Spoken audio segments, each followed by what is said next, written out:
What are you looking for from these young D linemen as y'all sort of make those final decisions there? Just see where they are. You know, I mean, we're going to play a bunch of guys. To be quite honest with you, we got a couple spots. I don't even know who's going to run out there first because we still got a couple more days of practice and meetings and so forth. I mean, we have a rule. I have a rule that we've had in place ever since I've been a head coach. I mean, once we start game prep on Fridays, I mean, if you're late to anything, if you're a minute late to a pregame, you don't start. It don't matter if you're Trevor Lawrence or whoever else. So we don't. It's a business trip every week. We don't have a lot of nonsense. I think Mitch Hyatt started every game in his career but one. And he was about 5 minutes late to a pregame meal. So that's just kind of who we are and the way we do things. So we still got a lot to do. We got practices left. We got meetings. We got a lot of things. But I do know this: we're going to play a lot of guys. We got a bunch of guys that I think are just kind of it's just like a big old pack, you know, and they're all doing great. I mean, I love those guys. I mean, they all bring something to the table.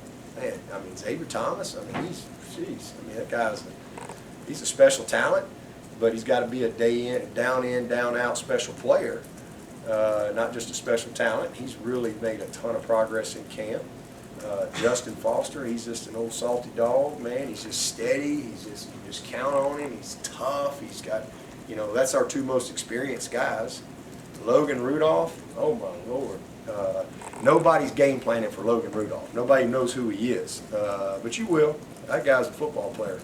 He is a football player, and so they just got to go do it. And then you know, KJ's as talented a guy as we got on the roster. And he's a totally different guy than he was this time last year. Just, you know, weak and trying to run out there and be an athlete. He has really improved in all areas. Same thing with Maskell, tough, heavy-handed, physical guy, but really hasn't played much. He's still got a lot to learn. So I mean, I think we've got an excellent group. And so those five guys is kind of where it starts at DN for us. And so all of them going to play. Does somebody separate as we get into the games? I don't know. I think they can all really be factors for us. And then, you know, same thing inside at D tackle. You know, right now, you know, Niles and Jordan and Tyler have kind of separated a little bit. Those three guys have created some separation and have done a great job.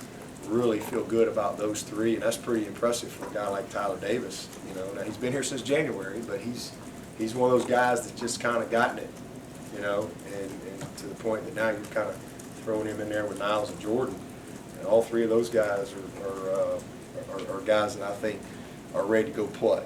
But Tyler hadn't taken a college snap yet, but we love what we've seen in practice, so that's all we can go by. And then really pleased with Xavier Kelly and Darnell Jeffries. Really pleased with him. You know, Rook's probably that next guy.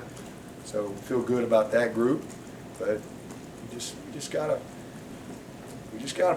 go play. You know, I mean, it's like we're changing a lot of diapers. I mean, you know, it's like when babies are born, they don't just know how to go to the bathroom, right? And they don't know how to walk. They crawl.